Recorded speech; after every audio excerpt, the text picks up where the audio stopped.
He was tinkering with a small, flickering device on the edge of his cluttered kitchen counter when the knock came, sharp and almost musical, like someone had tapped a xylophone from another room. He froze, screwdriver in hand, half expecting it to be one of his old experiments sparking rebellion. Instead, when he opened the door, there she was, standing there with an elegance that made his heart perform an uncoordinated tap dance. She looked human in almost every sense. Slender, pale skin that caught the dim streetlight like a gentle shimmer, eyes dark and observant, and hair that seemed to flow with the patience of liquid shadow.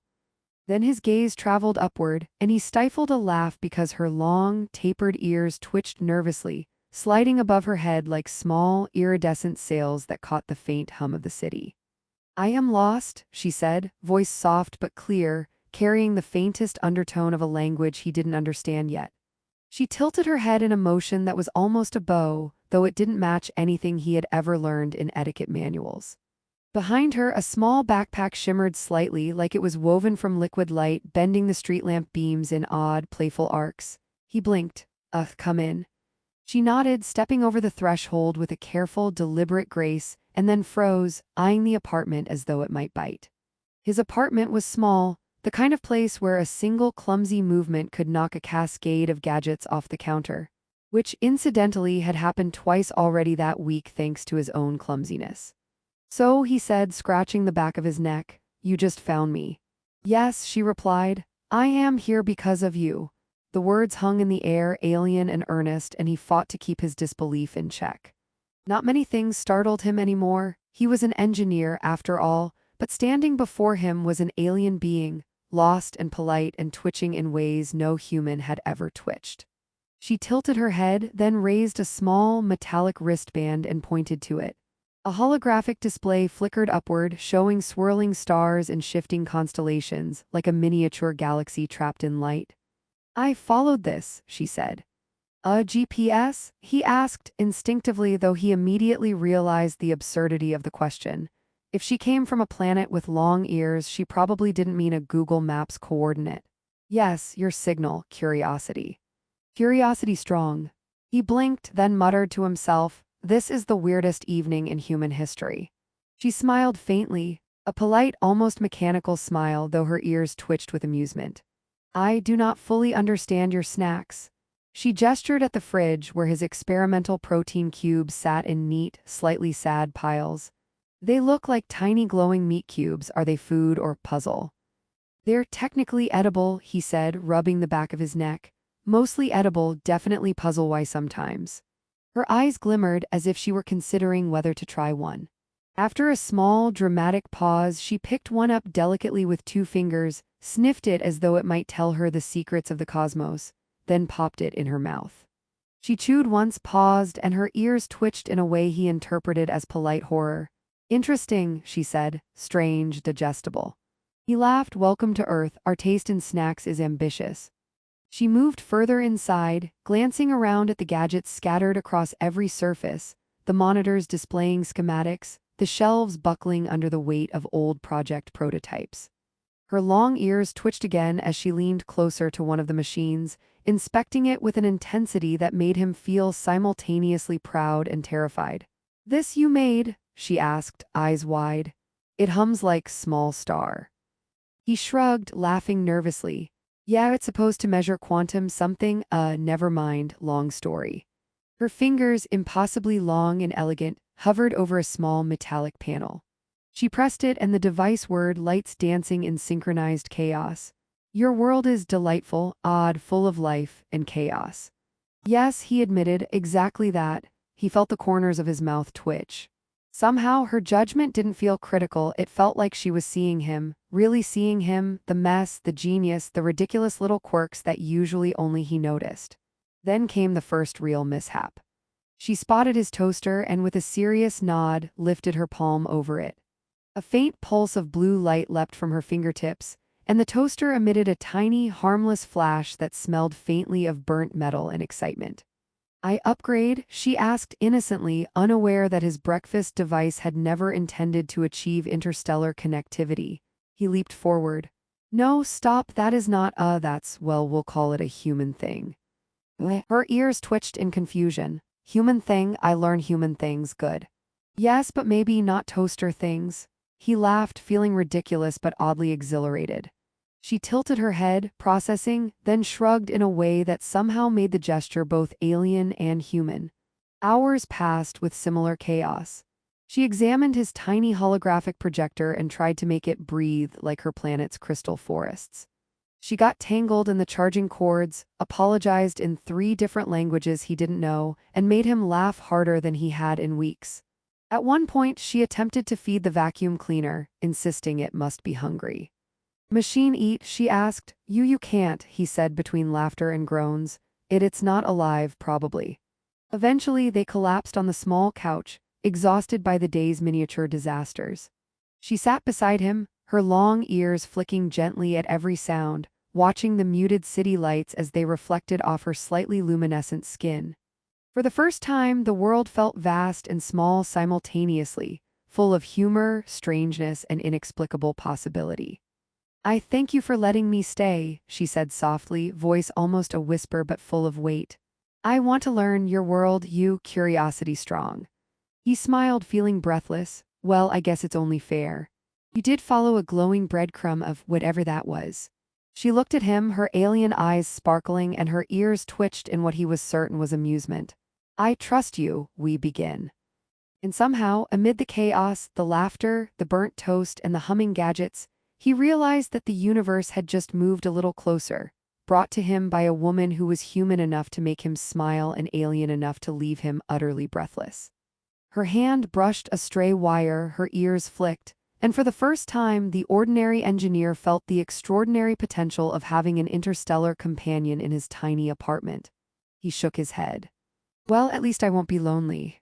She laughed. It was a sound like silver wind chimes and warm sunlight wrapped together, and he knew somehow this was only the beginning. The morning arrived with an absurdly cheerful hum, like the universe itself was laughing at the idea that an alien could attempt to drink coffee. He was in the kitchen, cautiously monitoring a pot that steamed with more anticipation than liquid, when she emerged, rubbing her long ears as if waking from a deep meditation. Her eyes sparkled with curiosity, the way someone might look at a jigsaw puzzle that had teeth and occasionally hissed.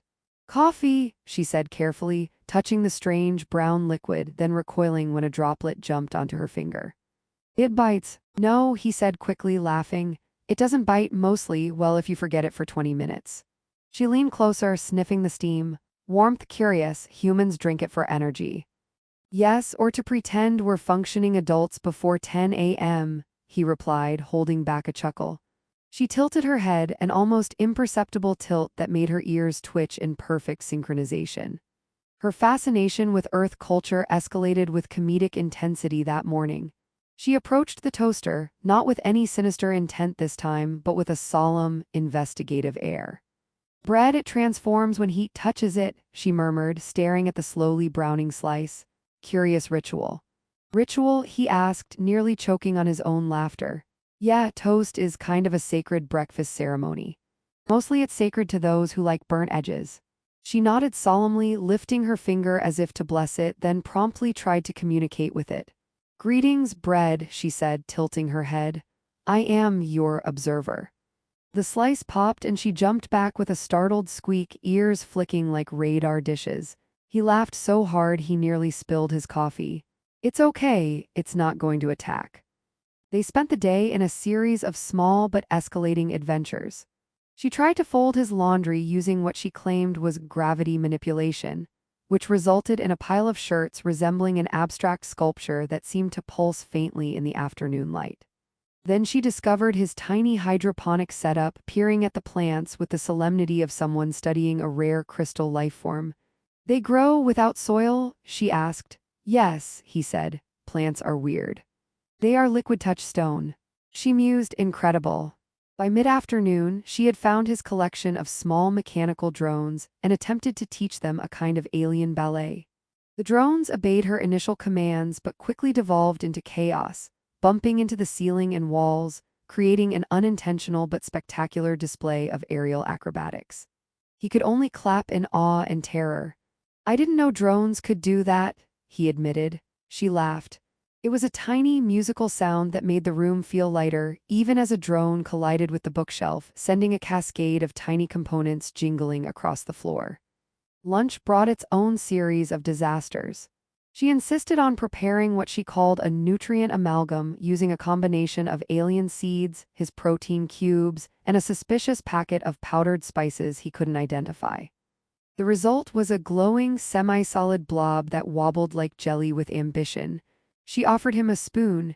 He hesitated, eyeing it like one might a small, dangerous comet. I think I'll just admire it."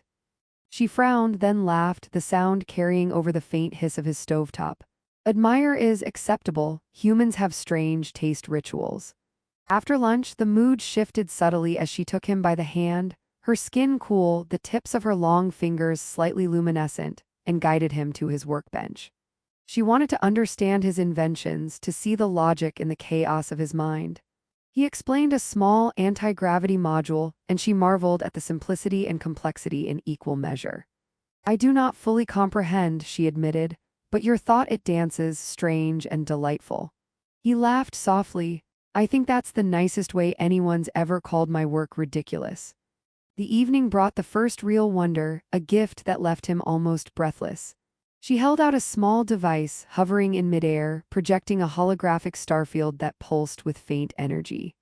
Each star rotated slowly, forming constellations that he didn't recognize, but somehow he understood the care embedded in the construction. I made this for you," she said, her voice calm but vibrating with an intensity he couldn't quite describe. "From my world to show respect, gratitude." He laughed nervously, feeling an unfamiliar heat creep up his neck. "For me, but it's beautiful, I don't know what to say." "You do not need," she replied simply, her ears flicking delicately. "Gift is admiration, connection, not words." They sat together in silence, watching the holographic stars swirl, each of them laughing quietly at small jokes, like the one he made about alien star constellations being terrible for playing cosmic bingo. She laughed too, her eyes crinkling, ears twitching, and he realized he could sit like this forever, caught between the absurdity of their shared life and the profound sensation of connection. As the night deepened, she wandered around, examining tiny details. The slight hum of his refrigerator, the way the shadows bent around his cluttered shelves, the faint vibrations of the floor when his old radiator kicked in. She commented on each observation with a mixture of amazement and humor, noting how human life seemed both fragile and brilliant in its chaos. At one point, she picked up a small, blinking device he had been tinkering with for weeks. "This it sings?" she asked, poking it gently. It emitted a soft tone, wavering like a tiny celestial voice. "Yes," he said, grinning. "I call it the morning alarm for masochists."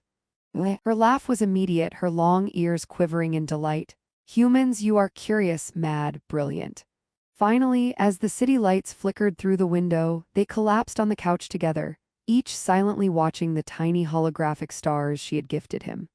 He realized, between laughter and awe, that the world had changed for him. Not because of the gift alone, but because of the company, the shared curiosity, and the absurd, tender, endlessly surprising presence of a being from another world who had chosen to stay. And in that quiet moment, he understood. They were no longer two separate worlds merely brushing against each other. They were beginning to weave together, thread by luminous thread, in a strange, whimsical, and breathtaking tapestry of friendship, humor, and wonder. The morning began with a low, rhythmic hum that seemed to vibrate through the floorboards, the kind of hum that could only mean one thing. One of his inventions was alive in its own slightly terrifying way. He rubbed his eyes, already anticipating the chaos, only to find her perched on the edge of the counter, long ears flicking as she examined a small levitating drone with intense scrutiny. "Good morning," she said, voice soft and calm, though her tone carried the faint thrill of someone who had been awake long enough to notice the subtle patterns in the hums of machines. "You plan to tangle with machines today?" "Yes," he admitted, feeling both apprehensive and excited, "but mostly I plan to survive the consequences." She tilted her head, and for a moment, her ears seemed to twitch in synchronization with the humming drone, which wobbled perilously close to the ceiling. "Risk is learning," she said, a statement and a question all at once. He laughed, reaching over to steady the drone before it collided with the light fixture. I suppose you're right, but some lessons are more shocking than others. The morning passed in a series of small, humorous disasters.